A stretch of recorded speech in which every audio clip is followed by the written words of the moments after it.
సింధూర చంటి ఆరుబయట పడుకుంటే చంటి కాడికొస్తుంది సింధూర. సింధూర వైపు చంటిని చూస్తూ చిన్నప్పటి నుంచి నన్ను ఎంతగానో ప్రేమించావా చంటి.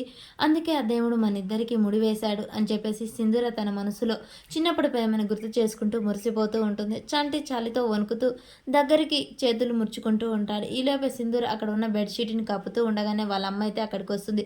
చంటి అలా సింధూర చేయి పట్టుకొని దగ్గరికి అనుకుంటూ ఉంటాడు. అది సింధూర వాళ్ళ అమ్మ తులసి చూస్తూ ఉంటుంది.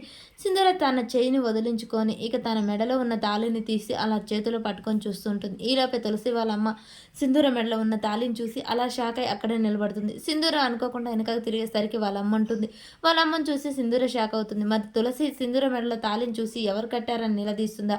చంటే తను కట్టాడని తెలుసుకొని ఏం చేస్తుంది. మరి చంటే సింధూర భర్తగా ఒప్పుకుంటారా.